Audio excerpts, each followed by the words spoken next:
ಖಾಲಿ ಸೈಟ್ನಲ್ಲಿ 5 ವರ್ಷದೊಳಗೆ ಮನೆ ಕಟ್ಟಬೇಕು ಅನ್ನುವಂಥ ವಿಚಾರಕ್ಕೆ ಮನೆ ಕಟ್ಟಿದ್ರೆ ಸರ್ಕಾರ ಸೈಟ್ ವಾಪಸ್ ಪಡೆಯುತ್ತೆ. ಇದು ಕ್ಲೀನ್ ಬೆಂಗಳೂರು ಅಭಿಯಾನದಲ್ಲಿ ನಿನ್ನೆ ಡಿಕೆ ಕೊಟ್ಟಂತಹ ಹೇಳಿಕೆ. ಈ ಹೇಳಿಕೆಗೆ ಬಿಜೆಪಿ ನಾಯಕರು ವಿರೋಧ ವ್ಯಕ್ತಪಡಿಸ್ತಾ ಇದ್ದಾರೆ.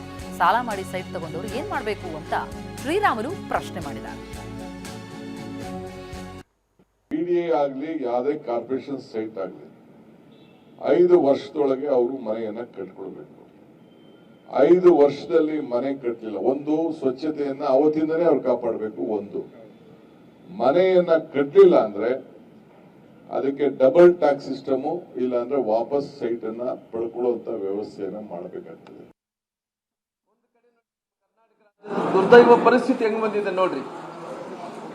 ಕರ್ನಾಟಕ ರಾಜ್ಯದಲ್ಲಿ ಇವತ್ತು ಮುಖ್ಯಮಂತ್ರಿಗಳು, ರಾಜಕಾರಣಿಗಳು, IAS ಅಧಿಕಾರಿಗಳು, ಇನ್ನೊಬ್ಬರು ಎಲ್ಲರೂ ಕೂಡ ಒಬ್ಬೊಬ್ಬರು 100 ಸೈಟ್ ಹಿಡ್ಕೋಬಹುದು.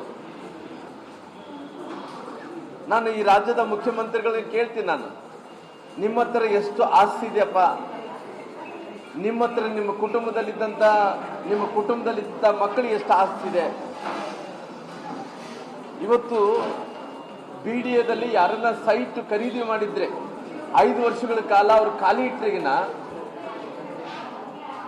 ಆ ಖಾಲಿದಂತ ಸೈಟು ಸರ್ಕಾರ ವಶಪಡಿಸ್ಕೊಂತದಂತೆ.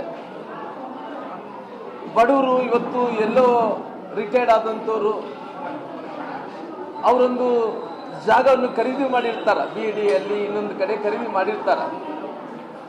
ಅವ್ರಿಗೆ ಮನೆ ಕಟ್ಕೊಳಕ್ ಆಗಲ್ಲ ಅಂತೇಳಿ ಕೆಲವೊಂದು ಸಂದರ್ಭದಲ್ಲಿ ಬಿಟ್ಟಿರ್ತಾರ. ಇವತ್ತು ಯಾರೋ ಬಡವರು ಯಾವ್ದನ್ನೊಂದು ಸೈಟ್ ಖರೀದಿ ಮಾಡಿರ್ತಾರ, ಮನೆ ಕಟ್ಕೊಳಕ್ ಆಗಲ್ಲ ಅಂತೇಳಿ ಬಿಟ್ಟಿರ್ತಾರ. ಅವ್ರದ್ದು ಬೇರೆ ಬೇರೆ ಕಾರಣಗಳಿಂದ ಲೋನ್ಗೆ ಅಪ್ಲೈ ಮಾಡ್ತಾರ, ಲೋನ್ ಸಿಗಲ್ಲ ಅಂತೇಳಿ ಖಾಲಿ ಸೈಟ್ಗಳು ಹಂಗೆ ಬಿಟ್ಬಿಟ್ಟು